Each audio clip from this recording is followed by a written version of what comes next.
Maury is the world's best residential realtor, not commercial. Later. Ed Elliott is a lender, and he'll tell you his whole story. He's got a big wallet and a checkbook. Gloria is also a lender and banker and does many things. Banks do lots of things besides lending. That's correct. And Dave is he wants your house to build something like that. I'm not going to go into what he does. Reverse mortgage specialist. There you go. Thank Yeah. you. So you. And Jake makes sure that your house and your other properties and everything you have is safe and secure, financially speaking. Through insurance, the magic world of insurance. So each of the panels will start with 2.5 to 3 minutes and tell you what they do and how they can protect you. And then we'll go open it up for questions. But in the meantime, do you guys want to take some questions as they come? Sure. Okay, yeah. Or at the end of each.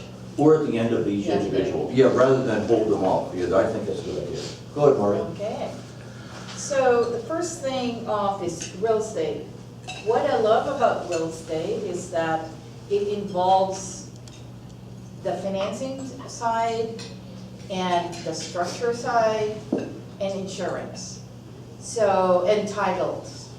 So there are several components in one real estate deal. And that's why people don't get tired of it. You'll see some realtors, brokers that have been in the business for years, 30 years, because each transaction is different.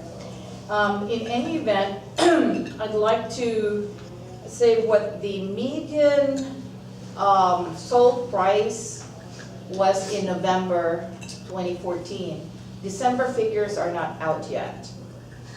But for the county of San Mateo, median single-family home, median property is 1.92500.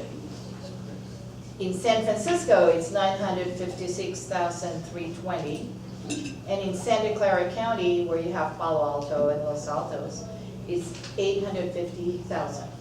So you see, San Mateo County is up there. For annual, if you want per city, I have those figures for single-family residents.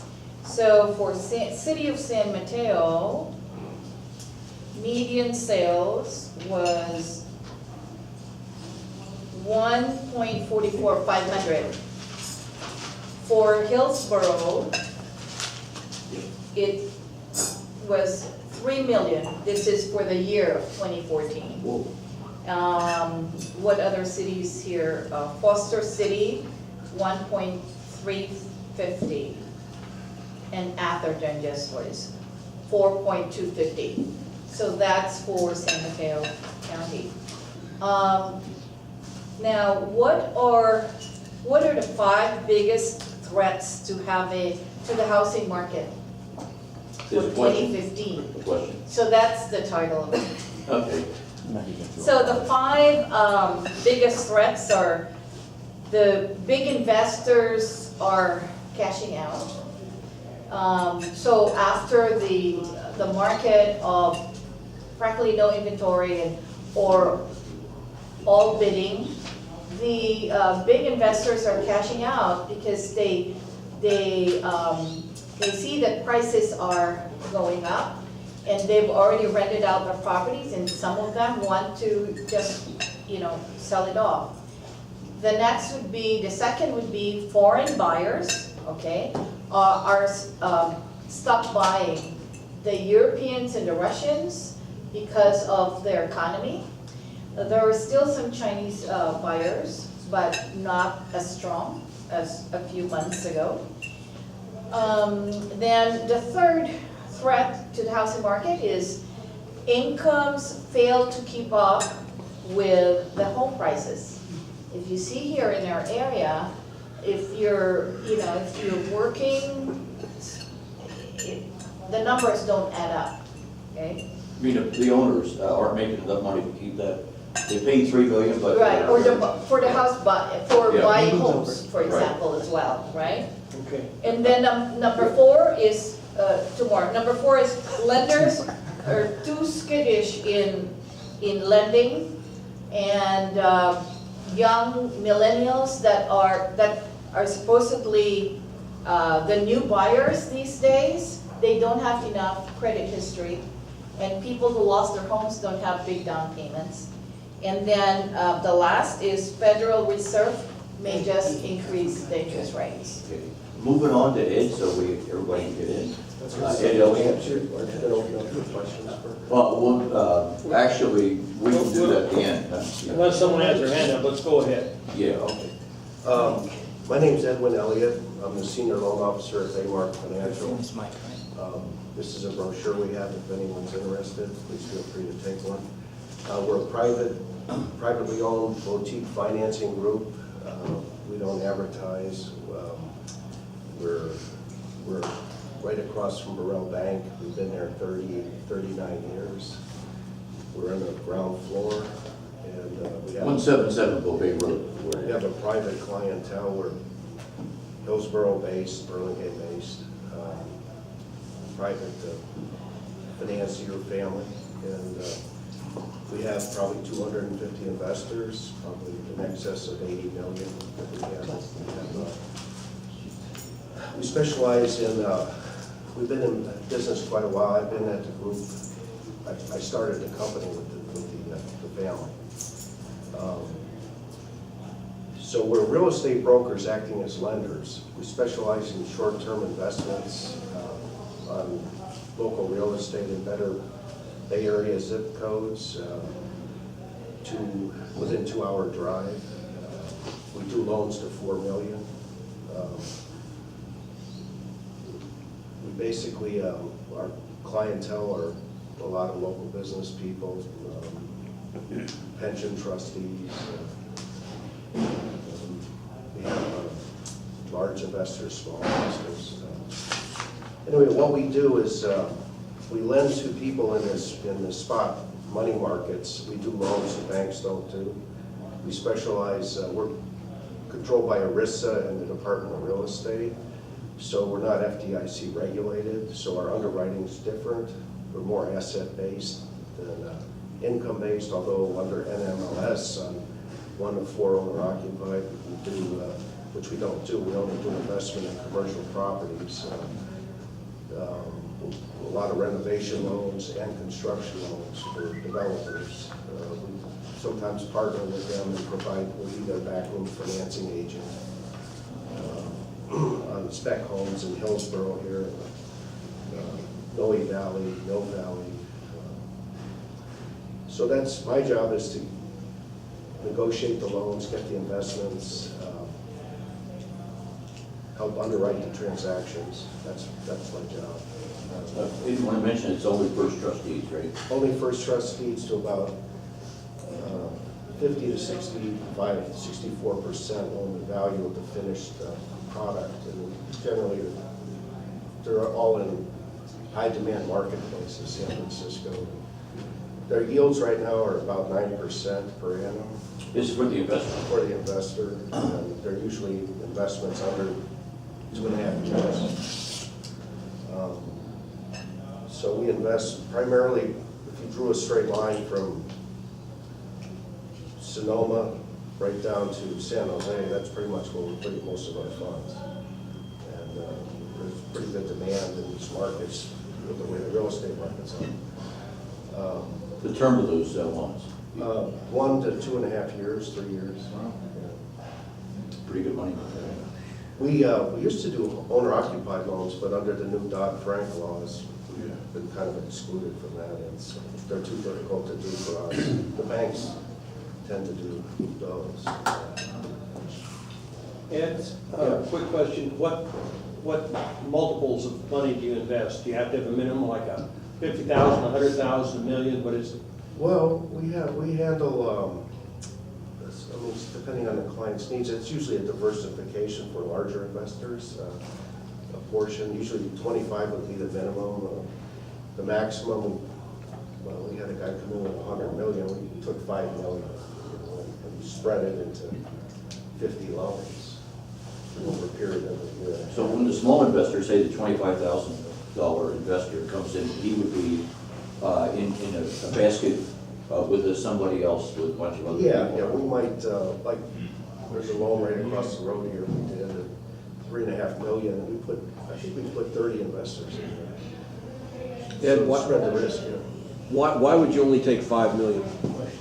Why? Oh, yeah. Well, there's no need to take more than what you need to work with. I mean, that's plenty of money. Why don't we move on? It's got a lot of interesting things. We'll move on to Gloria, then we'll come back. Okay, well, good morning, and thanks for having me. I'm going to kind of talk a little bit more about maybe the savings side of it and what I do. We are definitely a full-service financial institution. We now serve anyone who lives, works, or goes to school in San Mateo County. We've been around for 60 years in San Francisco, and again, we're going to be celebrating our first year here coming up in February. It's on that flyer in the back. You're all welcome to join us for our celebration. My goal is to help people who need financial help in the sense of financial education. So that's a big role that I'm taking on, besides all the other stuff that come with it, because from there, you might need someone might need a home, someone might need this or that. And when I was doing some research, I did find that a lot of people are tending not to save money. And no one has that emergency fund. And when I say that emergency fund, I'm talking even up to $500, $1,000. People are living paycheck to paycheck for whatever reasons. Obviously, they can't buy a home. The younger people are not able to buy a home. The income's coming in, but they can't seem to save for maybe a down payment. So one of the things that our credit union has just come up with, because again, they have good jobs, they just don't know how to save, or can't because of the housing rental situation. So with that said, we are going to launch a 0 down % home buying program from April. Wow. Right, yes. I don't have all the specifics at this time as far as, quantity, as far as the amount of the loan, debt to income ratio, and all these other things. But we have found that that is a need in the Bay Area. So it is something that we are very excited about, and we can't wait to roll it out. I know it's in its final stages with our board to get that approved. So again, that doesn't mean we don't want to save for that rainy day or what have you. So I personally do a lot of workshops on financial education, on how important it is to save moving forward. I work with a lot of the youth. One of the programs that I'm working with other credit unions in our area, because we work together, credit unions work together, collaborate. Bite of Reality. We'll be doing a presentation over at Burlingame Public Library next month, and it's open to middle school, high school students, and it's basically merchants. We're merchants, and they actually are living life basically. So we go through the whole role playing. You know, they get a checkbook. You know, they start with their So it's a very interesting program. We did one at Burlingame High School. Again, we're doing at Burlingame Library, and then we have a few other schools here in the area that we'll be tackling. So again, my role and my passion is to educate the youth more so than anyone. But again, we have a lot of adults that still can't seem to get it right for whatever reasons. Just say, Gloria, I personally know someone making $225,000 a year, and he says he's got maybe a month. If he loses his job, he's got a month and he's done. And the whole thing about that is, if you're a single person, you should have at least 3 months worth of savings for that reason, if you lose your job. If you're a family of a husband and wife, you should have at least 6 months for that rainy day or whatever. So those are the kinds of things that we go out and talk about and try to help people. Again, we always talk about paying yourself first. You need to really pay yourself first before you go and pay for that phone bill or pay for this or pay for that kind of thing. Gloria, you're the yes. San Francisco Federal Credit Union? That is correct, yes. You guys used to be, and then left the community and back again, huh? Well, no, remember, it was always city employees. That's how it was founded in the sense. And then as it grew, we were able to go more community charter. And now we just got approved last year to come into San Mateo County, because a lot of our members do live in the San Mateo county area. So Seems that's like why we we- opened a branch in Burlingame. Okay. A lot of, we had like 20% of our members that. Fourth Avenue downtown San Mateo, they're way back, maybe 20 years ago. There was a branch. Well, actually, we're not that credit union. Oh, okay. We're a different credit Okay. union. We are in Burlingame at the Burlingame Plaza on El Camino Real. Yeah. So we're right in there, but our goal is to kind of go further down south as well. But again, the nice thing about credit unions, San Mateo Credit Union, Patelco, Provident, any member that's a member of those credit unions can come into our credit union and make deposits and withdrawals. Use our ATMs free of charge. So that's how we work together, because we're not a bank, so we don't have ATMs like the banks do, and there's no charge. And if there isn't a credit union or a ATM, we actually refund you if you're out in Cucamonga or somewhere and there's no ATM, so those kinds of Thank things. you, thank you, Gloria. Moving on to Dave. Sorry. Good morning. I'm Dave Stormont. I educate and originate reverse mortgages. I do both the FHA and the jumbos. Typical loan ranges between $300,000 up to $2.5 million. Basically, what the reverse mortgage does for people who are over 62 and have home equity is it converts that home equity into cash, into monthly payments, into a line of credit, or a combination of the three. And that's effectively what it does. There's nothing magic about it. It's an agreement between the borrower and the lender. Just like any other mortgage, there's a deed of trust. These loans are referred to as non-recourse, which means you can't owe any more than the value of the house at the time of sale in the future. The reason that seniors tend to do them is, the main reasons is they don't have enough income. They want to take that equity and they want to increase their monthly income. Many of them are done to eliminate current debt.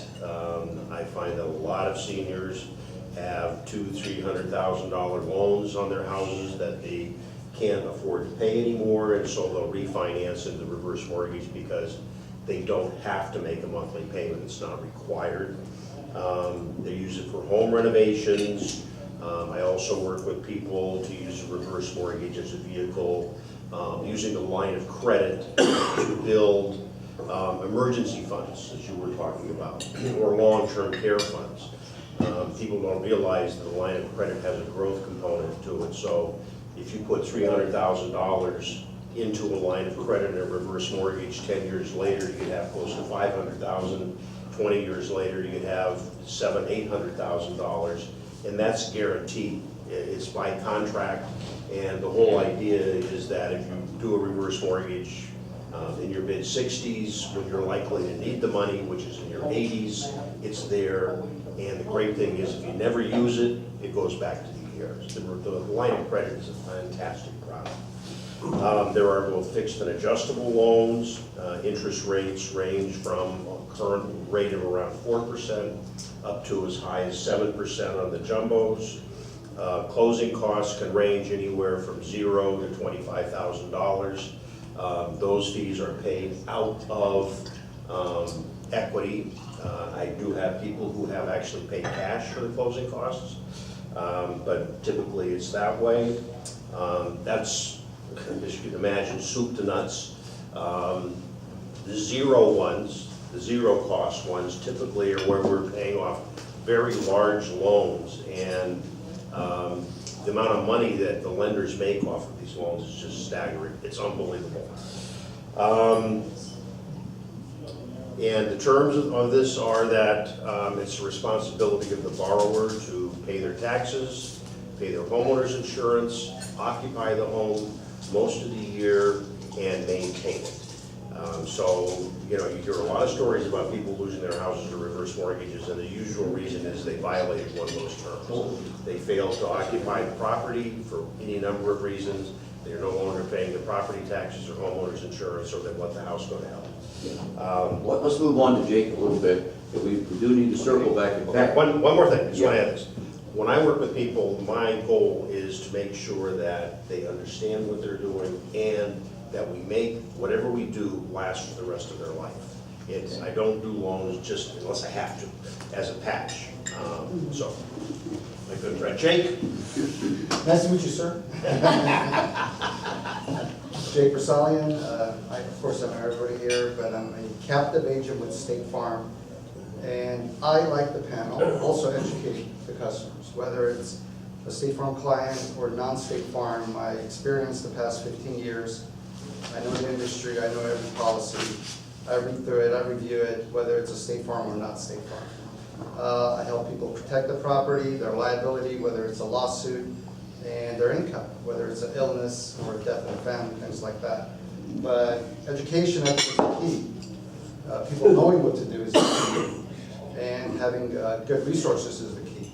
For anybody that's pushing product and you want to stay away, if people want to educate you, their intention is different from a product. So Name your kinds of insurance, if you would. anything and everything, and if I can't do it, I have a network of brokers I can refer to.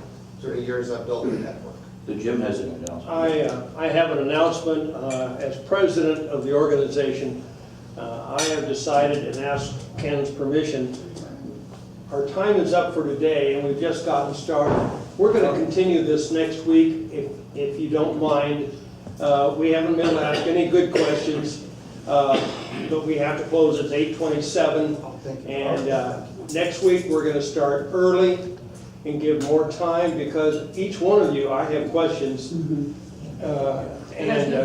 So Mike, You guys we're sure okay we're with going to that? just change the Yes, Jerry. Don't we have another Ken, program that's a next week? sneaky way to get out No, of we do not.